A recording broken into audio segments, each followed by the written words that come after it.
It is a beautiful day that the Lord has made for us, and we are glad that you've chosen to watch The Starting Point. Well, today on this program, I'm going to be teaching on relationships, and many of us, as we are learning about how to rebuild our lives from the ashes, we do not know that people play a critical role in making us survive the difficult times in our lives. So I hope and pray that you're going to listen to the program, and I'll be right here at the end to pray with you and to pray for you that your relationships will benefit and grow you and bring you to a place of purpose. God bless you.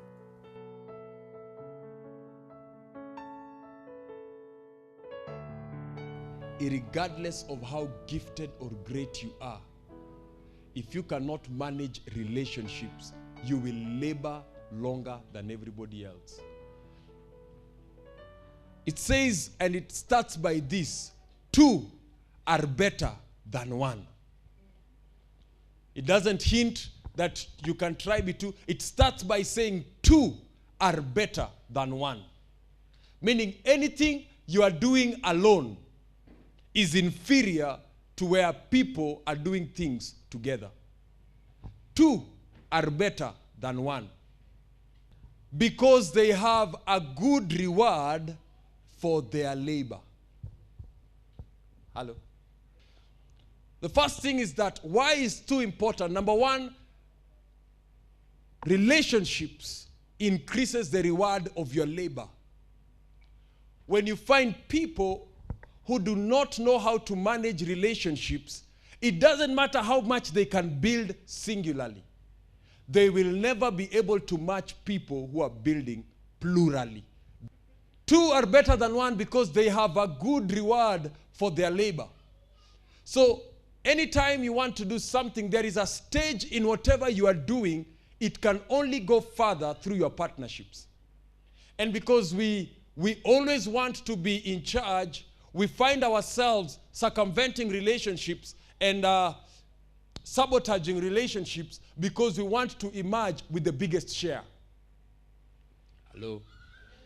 So the first thing is that partnerships increases labor. And if you want to rebuild your life from the ashes, you're going to see this, that sometimes our labor, we have been exposed to danger because we did not know how to manage relationships. The second reward of partnership, this is not even what I'm going to, this is just opening up. Verse number 10 says this: for if they fall, one will lift up his companion. But it puts this: but woe to him who is alone when he falls. That is to tell you, it is in human nature to fall. We have been programmed at one point in our lives to be at our lowest. We have been conditioned to fall. It doesn't matter how many motivational books you read. It doesn't matter how many sermons you read and you preach to yourself. But we have been programmed that one day, one time in our lives, we will fall. And the Bible is very clear. It says, woe unto you when you fall when you're alone. It doesn't matter how much money you have. One day, one time, you will fall. It doesn't matter how much education you have.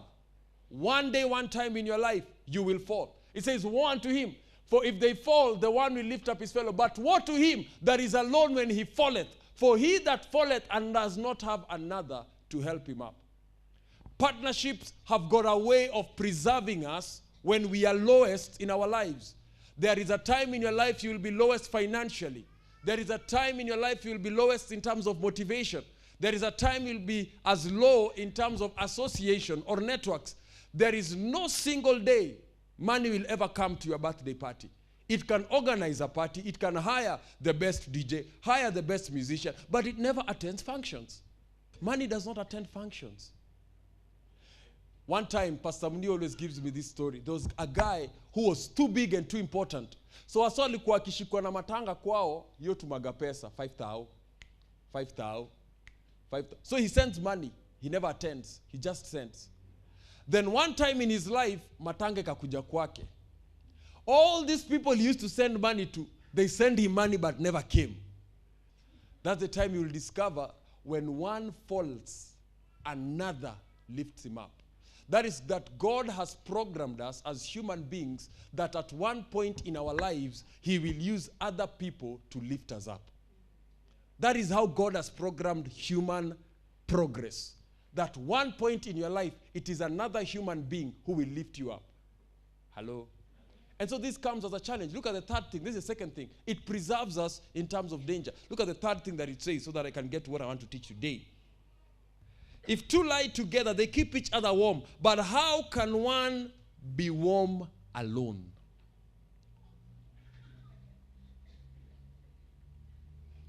Hello? That is to tell us that God has conditioned life, that there are seasons in your life where there will be coldness and dryness. There is a point in your life you will feel lonely and isolated. Do you know when God made man, he said it is not good for a man to be alone. He has made it like that it is not good for you to be alone.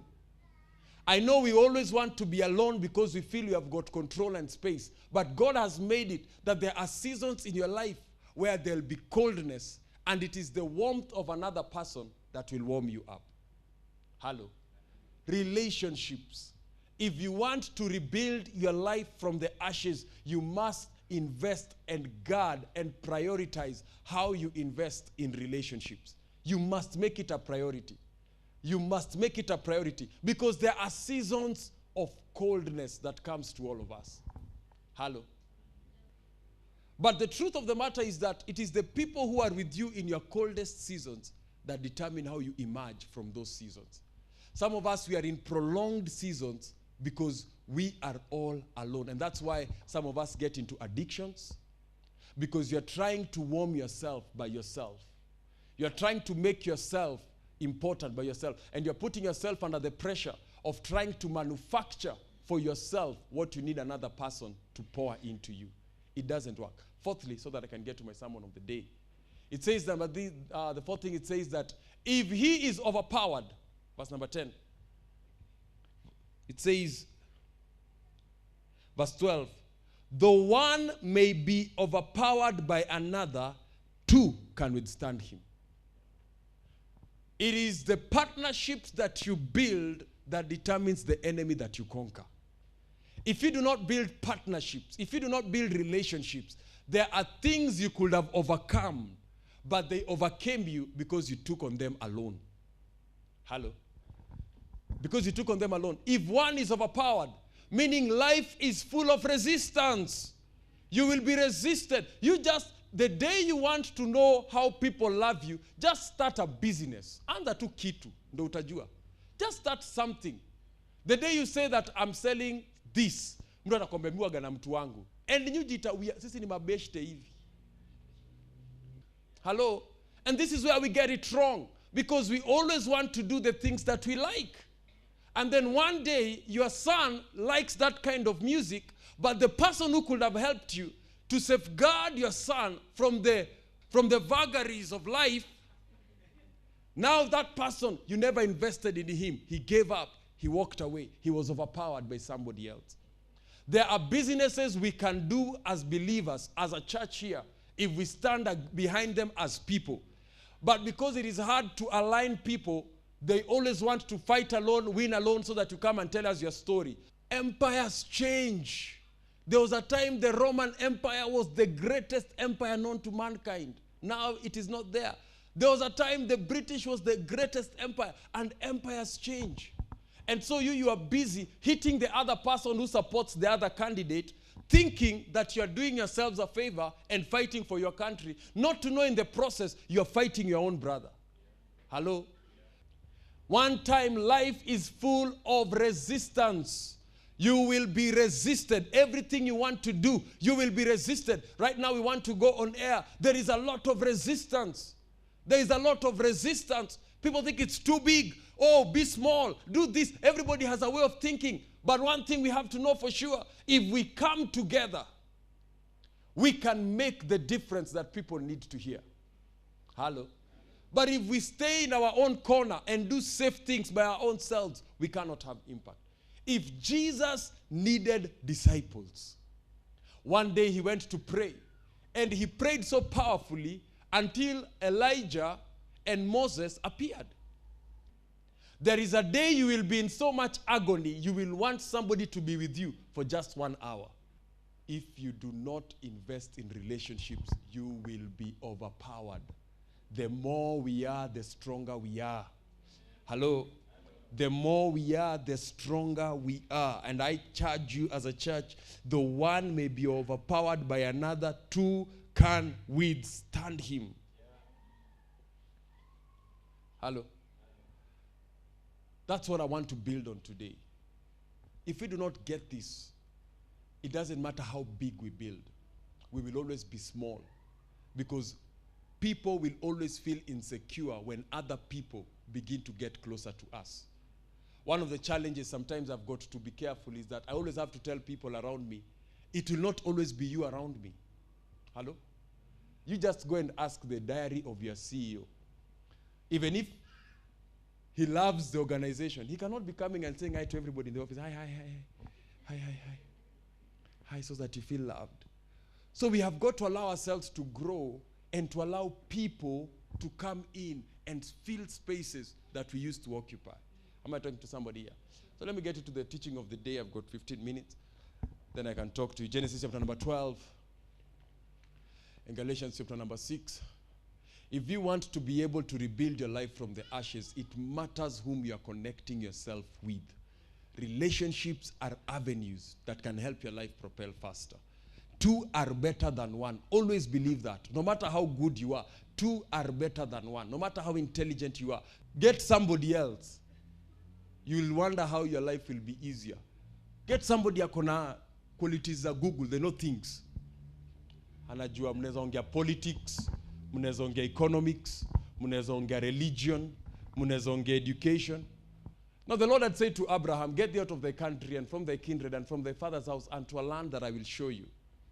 He moves on to say, verse number 2, and I will make of thee a great nation, and I will bless thee and make thy name great, and thou shalt be a blessing. Verse 3, and I will bless them that bless thee, and curse them that curse you, and in thee shall all the families of the earth be blessed. Go back to verse number 1.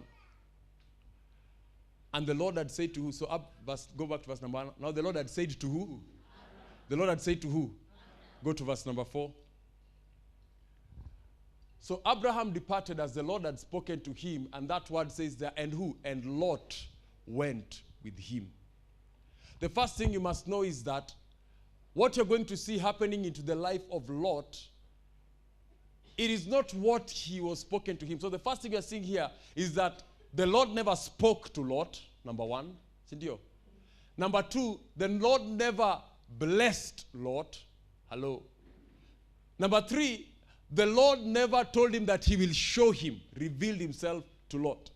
So Lot here, he is blind to all these things that the Lord has spoken to Abraham. When you get to Genesis chapter number 13, put Genesis chapter number 13. Are you learning something? Yes, sir. Are you blessed already? And Abraham went out of Egypt, and he and his wife and all that he had, and Lot went with him. God is not speaking to Lot. Look at verse number 2, 3. We'll go up to verse number 5, and you're going to see some things here. And Abraham was what? Very rich in cattle, silver, and in gold.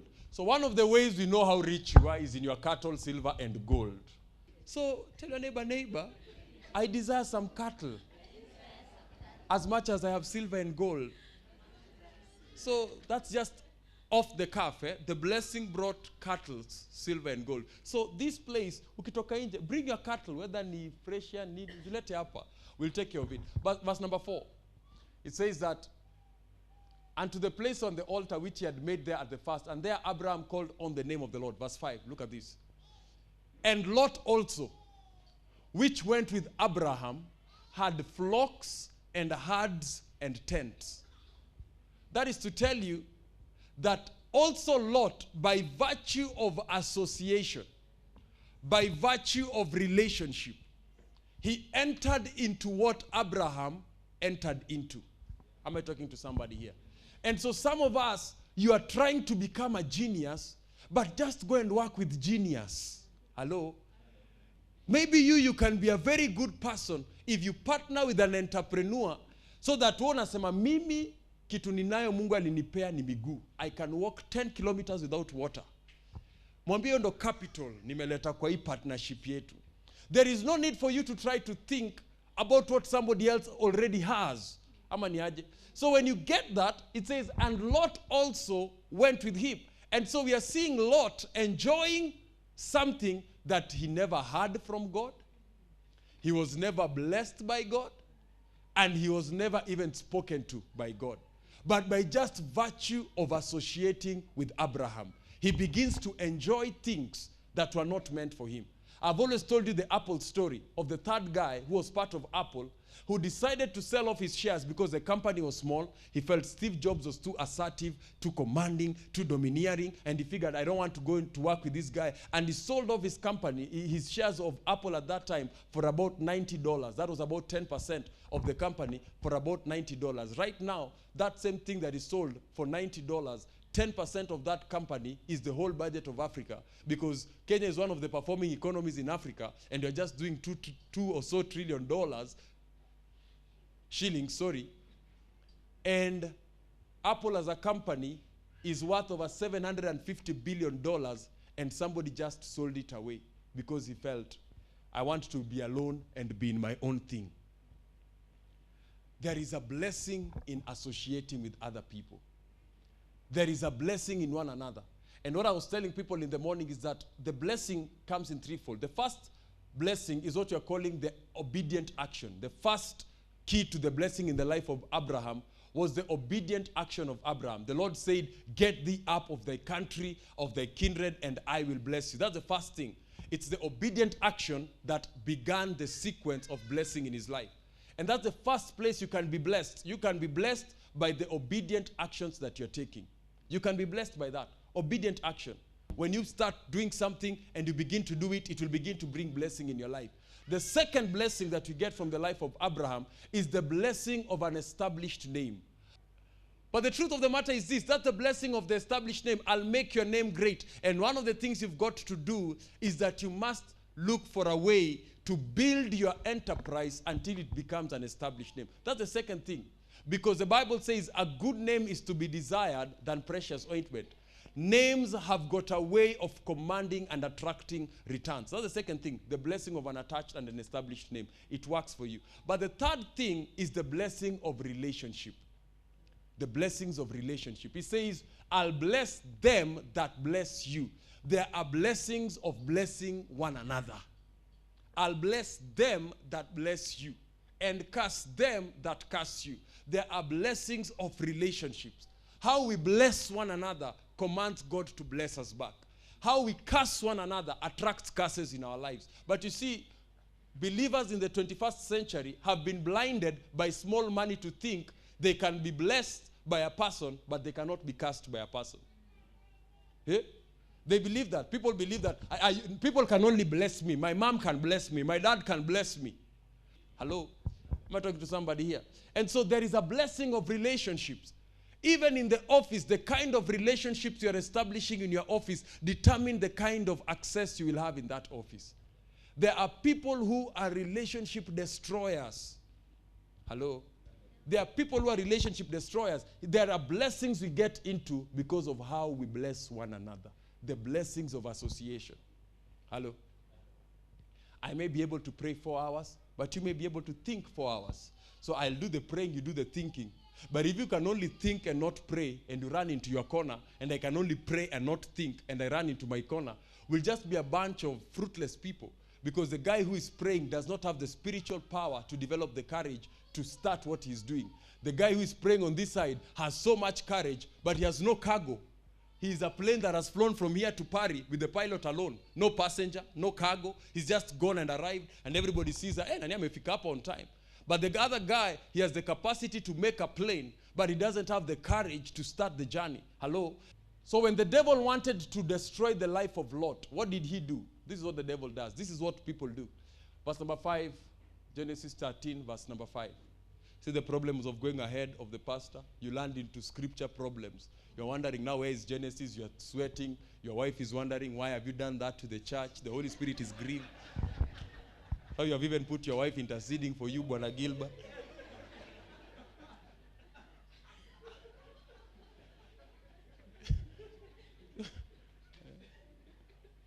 So Mrs. Gilbert is wondering, oh my goodness, the Holy Spirit is so grieved. Don't worry, it's okay. Put verse number 6 and 7, because we want to go. Verse number 6 to verse 7. And the land was not able to bear them, that they may dwell together, for their substance was great, so that they could not dwell together. The first thing the enemy begins to do to destroy relationships is when he brings substance between us. Materialism. When people begin to be obsessed by how they begin to invest in materialism, because that influences how they are received. You see, I respect people, but the only persons who are people who look down on other people just because they bought a new shoe. And they begin to wonder, unavangaje mtumba? When people begin to allow materialism, this is the first thing that happens. The substance amongst us, when God begins to bless people in this church, the substance that God brings into our lives should not be a cause for us to part. Hello? I have seen people, husbands who got blessed and divorced their wives. Adas mnajua mdemu wangu sasa ni wa ucha kiasi, yeah? Kuna maforum siezi muingiza, analima hiyo ngoso. So najua nakaa na watu wa Google, watu wa nini. So wife kuna vile analima hiyo ngoso. So lazima nikuwe na mtu wa kutokelezeanga forums. Substance. What we call mammonism. You are being controlled by the god of money. He begins to direct where you go, who your friends are. Everything is about money. Everything. Every person in your life, we look at them, we can only see one quality, how much money they make. The only people you speak honorably of are people with more money than you. You honor. When you're in the presence of people who are richer than you, your attitude changes. You become sweet. You talk softly. When you're in the presence of people whom you are richer than you, harass them. You make them feel small. You call them, we msichana kuja hapa. Hii chai iko na majani kuliko ile kiwango naekewaga. Rudisha na silipi. Call the manager. Call the manager. You harass people here. Unakuja hapo sijui what is in here. Hii chakula na nywele. Na even kwako. Nani hapa kwa chakula hajaikuwa na nywele. Lakini unaingia kwa hotel. I'm not eating this. Call the manager. Hii chakula hapa iko na. Call the manager. And that's the kind of thing. People are wondering. Materialism has begun to control you. When you meet people who do not have the same substance as you have, you are under pressure. Actually unafiligidi kama uende upige picha. Bank account. Ukuja onyeshe wewe mtu kabla ulipe. Hiyo ndo change itabaki kwa ile chakula nda order. Then it moves on to verse number 7. Materialism. And then it begets this. And there was strife. It starts with materialism, substance. It gets into individualism, strife. The herdsmen of Lot and the Canaanite and the Perizzite that dwelt in the land. You do not know how much exposure you're going to expose yourself when you tear yourself from one another, because you're going to be driven by what you can see. What you're going to see at verse number 8 is that Abraham said this, and this is what I've told, whether it's Pastor Mini and every person I tell them. Verse number 8 says this, and Abraham said unto Lot, let there be no strife. You know, in this church, one of the things I've told people is that we can tolerate. Let there be no strife. And unless we get there, unless we come to that space, as we are trusting God to enlarge our boundaries and give us better platforms, the first thing we must tell ourselves is that there should be no strife. It is when a husband reading Ebony and a woman reading Cosmopolitan come together that they create fireworks. Because this guy has been told he's an Ebony man, and that woman has been told he's a Kutua girl. And so they come together and they begin to strive with one another.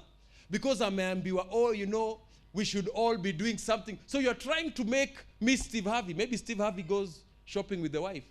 I don't. Those big things you want to do, we will do them, but without strife. Hello? Are we together? Let there be no strife amongst us. Ukikaa na mtu, live with people knowing that this person, two are better than one. And the Bible says, and Lot departed from him. And where Lot went, he went to Sodom and Gomorrah. And in Sodom and Gomorrah, it is there. He never knew that when he walked away from Abraham, he looked and Abraham told him, you choose your side and I'll choose my side. Lot looked at the green side and he went that way. And that's how we find Lot. The journey of his depreciation begins there. I don't claim to be the perfect pastor, and I'm not trying to be perfect. Hello? And I'm not trying to be perfect.